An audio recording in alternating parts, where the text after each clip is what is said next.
नमस्कार। तो उत्तर प्रदेश में आज का दिन बड़ा ऐतिहासिक रहा। जिस इंडिया गठबंधन को बनाने की कवायद बीजेपी और आरएसएस को रोकने के लिए लंबे समय से चली जा रही थी और बीच में बीजेपी के नेता नरेंद्र मोदी ये कहते पाए गए कि वो एक अकेले सब पर भारी हैं, इसलिए उन्हें किसी की जरूरत नहीं है। लेकिन वही नरेंद्र मोदी इंडिया गठबंधन को तोड़ने में पूरी तरह से जोड़ दिए गए, जुटते चले गए। जितने लोगों को परिवारवादी, भ्रष्टाचारी जो जो कहते रहे, लेकिन इंडिया गठबंधन को तोड़ करके वो अपने खेमे में मिलाने चले गए और इसमें उन्होंने कोई हिचक नहीं दिखाई। बावजूद उनकी साजिशों के दो दो मुख्यमंत्रियों को जेल में डाला गया, इंडिया गठबंधन के बड़े बड़े नेताओं को तोड़ा गया, इंडिया गठबंधन को बदनाम किया गया, इंडिया गठबंधन को जलील किया गया, इंडिया गठबंधन को हारा हुआ दिखाया गया। इन तमाम कोशिशों के, नरेंद्र मोदी के कोशिशों के, ईडी सीबीआई के कोशिशों के, मीडिया के कोशिशों के बावजूद इंडिया गठबंधन तेजी से मजबूत हुआ है और इस पूरे चुनाव को उसने दिलचस्प बनाकर रख दिया है कि बीजेपी की भी सांस उलझ गई है और खामोशी और बदहवासी छाई हुई है। अब की बार अब 400 पार के नारे बंद बंद हो गए। रोज हिंदू मुसलमान किया जा रहा है, नफरत बढ़ती जा रही है भाषा में। और इंडिया गठबंधन जनता के मुद्दे पर, जनता के सवालों पर, जनता के बीच में आत्मविश्वास पाने में कामयाब होता दिख रहा है। परिणाम क्या आएंगे ये 4 जून को पता चलेगा और हम कोई भविष्यवक्ता नहीं जो इस बात की भविष्यवाणी करें कि 4 जून को क्या हो रहा है। लेकिन हाँ, समाज में रहकर, जनता के बीच जाकर उनके नब्ज को पकड़ने का काम हम करते हैं और नब्ज फिलहाल ये कह रही है कि भारत की जनता नरेंद्र मोदी और बीजेपी को इस चुनाव में करारी शिकस्त देती जा रही है, बशर्ते नरेंद्र मोदी शासन, प्रशासन, पुलिस और मशीनरी का इस्तेमाल करके धोखा न दे दें इस मुल्क को। इस वाक्य को मेरे नोट रखिएगा। मैं कायम रहूंगा अपने बात पर, क्योंकि जनता आज की तारीख में नरेंद्र मोदी को तख्त ताज बदलने की दिशा में बढ़ती दिख रही है। तो ये परिस्थितियां साफ तौर पर बनी हुई हैं और आज उसमें एक अध्याय जोड़ा है, उत्तर प्रदेश का अध्याय।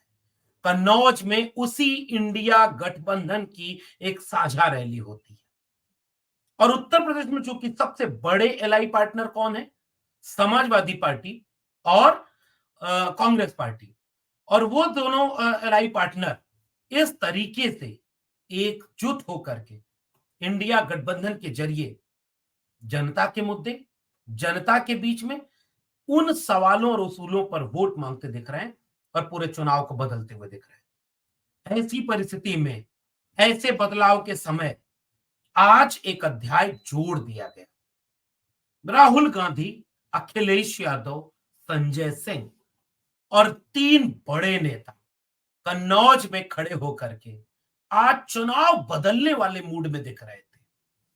अगर आप शुरुआत करें संजय सिंह का, चूंकि कन्नौज जहां से अखिलेश यादव जी चुनाव लड़ रहे हैं, ये उनका लोकसभा क्षेत्र है। बहुत कयास इस बात के लिए लगाए गए कि लगता है ना राहुल गांधी चुनाव लड़ेंगे ना अखिलेश यादव चुनाव लड़ेंगे, लेकिन नेता वही है जो सामने से लड़ता हुआ दिखे। नेता वही है जो जब जरूरत पड़े तो सामने खड़ा रहे, जंग के मैदान में खड़ा रहे। राहुल गांधी वायनाड के बाद अमेठी से भी चुनाव लड़ रहे हैं और अगर राहुल गांधी चुनाव अमेठी से न लड़ते तो इसका एक मनोवैज्ञानिक असर होता, वो उन पर ठीक नहीं पड़ता, कांग्रेस के कार्यकर्ताओं पर, जनता पर। इसलिए राहुल गांधी लड़ते हुए नजर आ रहे हैं, दोनों जगह पे लड़ रहे हैं चुनाव। और दूसरी तरफ अखिलेश यादव अपनी पार्टी के बड़े नेता हैं, प्रमुख नेता हैं और वो चुनाव लड़ रहे हैं कन्नौज से। और इससे क्या होता है कि पूरे कार्यकर्ताओं में एक मनोबल आता है। आज उसी चुनाव में एक साझा रैली थी और इस साझा रैली में तीनों नेता जिस आत्मविश्वास से लबरेज नजर आए, वो आत्मविश्वास अगर आपको नरेंद्र मोदी, अमित शाह, योगी आदित्यनाथ के किसी भाषण में इस चुनावी प्रचार के दौरान दिखाओ, एक बार उसको याद करके बताइए। एक बार भी इस तरह मुद्दे तो कहीं नहीं दिखते भाई। देखिए, आप राहुल गांधी को कहीं भी सुनेंगे, अखिलेश यादव को कहीं भी सुनेंगे तो वो अग्निवीर की बात करेंगे, 30 लाख नौकरी की बात करेंगे। आप तेजस्वी को भी सुनिए तो ये अग्निवीर की बात करते हैं, 30 लाख नौकरी की बात करते हैं, बेरोजगारी की बात करते हैं, महंगाई की बात करते हैं, किसानों के कर्जे को माफ करने की बात करते हैं, महिलाओं को सशक्तिकरण करने का और उनको 1 लाख रुपए देने की बात करते हैं, वो जाति जनगणना की बात करते हैं, संविधान और आरक्षण को बचाने की लड़ाई बताते हैं। और नरेंद्र मोदी, अरे मंगलसूत्र, मटन, मछली, और कल तक बताते थे कि देश खतरे में है और अब कहते हैं कि आपकी भैंस खतरे में है। मुसलमान, हाय मुसलमान, हाय मुसलमान, आरक्षण छीन के दे दिया जाएगा मुसलमान को, भैंस छीन के दे दिया जाएगा मुसलमान को। ये हालत इस देश के प्रधानमंत्री के भाषण की है। गृह मंत्री अमित शाह तो अधिकांश तक कॉपी करते हैं क्योंकि दाएं बाएं नहीं जाते वो। और योगी आदित्यनाथ थोड़ा गृह मंत्री को पास करके नरेंद्र मोदी के बगल में खड़े होना चाहते थे, तो इसलिए उनकी भाषण में भी वो नफरत, वो हिंसा, औरंगजेब की औलादें, अकबर की औलादें, ये शब्द आपको योगी आदित्यनाथ में मिलेगा। तो ये स्थिति बीजेपी की है और ये स्थिति इंडिया गठबंधन की है। तो कन्नौज की आज की साझा रैली में एक अलग तेवर देखा। अखिलेश यादव के चुनाव प्रचार में आए आज ही संजय सिंह जब वो बोल रहे थे तो अरविंद केजरीवाल को याद कर रहे थे, और आज ही कोर्ट ने अरविंद केजरीवाल को जमानत दे दी है। हेमंत सोरेन की जमानत का इंतजार इस देश के लोगों को, और ये चुने हुए दोनों मुख्यमंत्री, और चुनाव के बीच में बीजेपी ने इन चुने हुए मुख्यमंत्रियों को जेल में डाला। ये इतिहास कोई मिटाया जाएगा क्या? ये इतिहास कोई खत्म कर दिया जाएगा क्या? लेकिन हाँ, ये इतिहास बना। तो संजय सिंह उन्हें याद करते हुए कहते हैं कि ये वही अखिलेश यादव हैं जो कन्नौज में अगर मंदिर में पूजा करने जाते हैं तो ये भाजपाई जो कल तक कहते थे कि ये लोग धर्म नहीं मानते और जब नेता धर्म मानते हैं तो मंदिर धुलवाते हैं, ये अपमान करते हैं। और इससे उस सेंटिमेंट को संजय सिंह ने टच किया, जो sentiment OBC, schedule caste, schedule tribe community में बहुत तेजी से मजबूत हुआ है कि जब अखिलेश यादव के मंदिर जाने पर आप गंगा जल से धुलवा रहे हैं मंदिर, तो इसका मतलब अखिलेश यादव अछूत है। इसका मतलब अखिलेश यादव सच्चे हिंदू नहीं है। इसका मतलब अखिलेश यादव अपवित्र है। और जैसे ही यह दृश्य गया, पूरे देश और खासकर उत्तर प्रदेश के ओबीसी ये समझने लगे कि जब अखिलेश यादव के साथ ये हो सकता है तो बाकी का क्या होगा। और बीजेपी यहां बुरी तरह से गिर गई। तो संविधान बचाने के बाद आरक्षण के खत्म किए जाने की बीजेपी की साजिश और अखिलेश यादव का मंदिर जाकर के उसके बाद मंदिर धुलवाए जाना, इन तीनों का जिक्र करते हुए संजय सिंह ने सीधे सेंटिमेंट को टच किया और कहा कि ये 400 पार का नारा झूठा है, क्योंकि पहले बंगाल में कोई नारा दिया, महाराष्ट्र में दिया, दिल्ली में दिया, फला से पार, फला से पार, लेकिन पता चला कि कहीं कहीं उसकी आधी सीट आई, कहीं उसकी चौथाई सीट आई, कहीं उसकी एकदम 10वां हिस्सा सीट आई। ये झूठ बोलते हैं। और संजय सिंह के धारदार भाषण के बाद अखिलेश यादव एक नए रंग, नए मिजाज में नजर आए। कन्नौज के इत्र के, मोहब्बत के, खुशबू के प्रतीक से मोहब्बत का पैगाम दिया, जो बाद में चल करके राहुल गांधी के उस बयान से जुड़ करके पूरा होता है कि मैं नफरत के बाजार में मोहब्बत की दुकान खोलने आया। अखिलेश यादव ने उसकी बुनियाद रखी, कन्नौज के अपने विकास के कामों को याद किया, एक इमोशनल अपना अटैचमेंट, चाहे डॉक्टर लोहिया कन्नौज से लड़े हों, चाहे नेताजी कन्नौज से लड़े हों, और अपने पहले चुनाव को याद किया था अखिलेश यादव ने। और फिर वही जनता के मुद्दे, महंगाई, बेरोजगारी, संविधान को बचाना, आरक्षण को बचाना, पीडीए की बात करना, अग्निवीर को खत्म करना, पेपर लीक को रोकना, महंगाई, बेरोजगारी से इस देश के लोगों को निजात दिलाना, खाद की बोरी कम हो जाना, इस तरह के सरोकारी जनता के मुद्दों के बाद उन्होंने याद किया कि हम झूठ और लूट की सरकार के खिलाफ लड़ रहे हैं, जो आपकी जेब का पैसा इलेक्टोरल बॉन्ड से लेकर के वैक्सीन के नाम पर लूट ले गई और झूठ बोलती है। और उसके झूठ और लूट को एक नए प्रतीक के प्रयोग के साथ अखिलेश यादव ने इस्तेमाल किया। उन्होंने कहा कि कैसे ये लोग झूठ बोलते हैं कि बादल आ गया तो रडार काम नहीं करता, नाली के गैस में पाइप लगा करके चाय बनाना, एक नए मिजाज में अखिलेश यादव दिख रहे थे। और ये बदलाव बाबा साहब अंबेडकर के संविधान को बचाने की बात कर रहे थे। और इस बदलाव और इस तेवर के साथ अखिलेश यादव ने कन्नौज के लोगों को संबोधित किया, देश के लोगों को संबोधित किया, उत्तर प्रदेश के लोगों को संबोधित किया। और ऐसा लग रहा है कि इस तरह से अगर कुछ रैलियां और हो गई तो उत्तर प्रदेश में तो माहौल बदल जाएगा, क्योंकि बहुत धुआंधार ढंग से अखिलेश यादव उत्तर प्रदेश में एक एक प्रत्याशी के यहां जा रहे हैं, कहीं कहीं एक एक बार, कहीं कहीं दो दो बार। संजय सिंह घूम रहे हैं, जिनका उत्तर प्रदेश में आम आदमी पार्टी के जरिए कुछ तो प्रभाव है जो बीजेपी के वोट को रोकेगा। और राहुल गांधी, और अब धीरे धीरे प्रियंका गांधी रायबरेली अमेठी के इलाके में सक्रिय हो रही हैं, और राहुल गांधी तेजी से उत्तर प्रदेश का दौरा बढ़ा रहे हैं। और पांचवें तीसरे चौथे चरण के बाद अखिलेश यादव ने एक बिंब का प्रयोग किया, बहुत शानदार बिंब, कि तीन आधे एकदम बीच में खड़े हैं। अब 4 चरण बचे हैं और बीजेपी के 4 मतलब 4 चरण 4 पैर, और उससे जोड़ करके 4 कदम दूर रह गई है बीजेपी की हार और इंडिया गठबंधन की जीत। 4 कदम दूर है, 4 चरण बचे हैं। और ये चारों चरण उत्तर प्रदेश में उस इलाके में जा रहे हैं जहां बीजेपी वैसे ही कमजोर है। और फिर जाकर के जब राहुल गांधी ने इस बात को अपने संबोधनों में दोहराया तो एक अलग तेवर, एक अलग बात और एक अलग चीज वो दिखी कि कैसे यह उत्तर प्रदेश का मन मिजाज बदलने जा रहा है।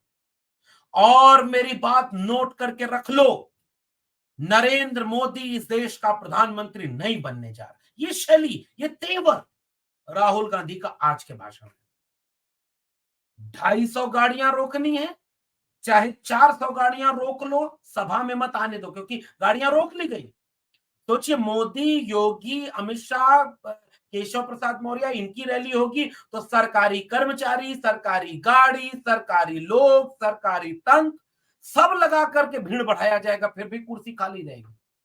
और विपक्ष को सुनने अगर लोग जा रहे हैं तो सभा स्थल पर पहुंचने न दिया जाए, 250, 400, 500 गाड़ियां रोक दी जाए। वाह मोदी जी वाह, ये आपका लोकतंत्र और संविधान बचा हुआ है। संभल में वोट नहीं डालने दोगे और कन्नौज में सभा नहीं करने दोगे। आप उसके बाद भी कहते हो, और हमारे कुछ बहुत पढ़े लिखे लोग जाकर के ट्विटर और फेसबुक पर कर रहे हैं संविधान को कोई खतरा नहीं। कहां खतरा है? यहां खतरा है।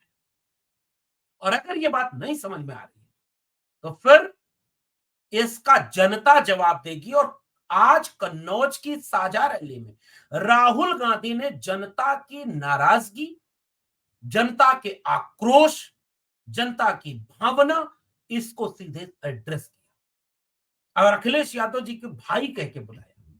भाई अखिलेश यादव भारी बहुमत से जीत रहे हैं और इंडिया गठबंधन पूरे उत्तर प्रदेश में भारी बहुमत से जीत रहा है और सबड़ा साफ होने वाला है बीजेपी का। कल्पना करिए, तेवर ये होना चाहिए, रिजल्ट जो आएगा वो 4 जून को पता चलेगा। घोटाला, घपला, बेईमानी ना हो, ईमानदारी से अगर हो तो रिजल्ट 4 जून को बता देगा। लेकिन हमें डर है, संदेह है, क्योंकि संभल में आप वोट नहीं डालने दोगे, बदायूं में आप लोगों को गिरफ्तार करके थाने में डाल दोगे, आंवला में आप आई कार्ड छीन करके फेंक दोगे, फतेहपुर तमाम जगहों पर परेशान करोगे, तो उसके बाद जीत भी गए तो वो एक शेर है ना वसीम बरेली का, उसे पाने की कोशिश में अब इतना खो चुका हूं मैं कि वो मिल भी अगर जाए तो अब मिलने का गम होगा। इसी सत्ता को पाने की कोशिश में नरेंद्र मोदी जी, अमित शाह और योगी को लेकर के आप क्या कुछ खोते जा रहे हैं। आपने अपनी भाषा खो दी, टम्पू में बैठ करके कह रहे हैं कि अडानी और अंबानी का नाम नहीं ले रहे क्योंकि टम्पू में बैठकर बोरिया में पैसा भिजवाया है कांग्रेस को। अरे तो सरकार आपकी है, मुख्यमंत्रियों को जेल में डाल सकते हैं ईडी सीबीआई, दूसरे लोगों, विपक्षी दल के नेताओं पर ईडी सीबीआई जांच डाल करके डरा के धमका के बीजेपी ज्वाइन करा सकती है।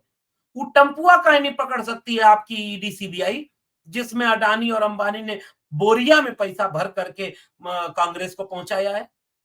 वाह मोदी जी वाह, इस स्तर पर आप एक कुर्सी और एक चुनाव के लिए आ जाएंगे। ये देश की जनता और उत्तर प्रदेश की जनता देख और जान रही है।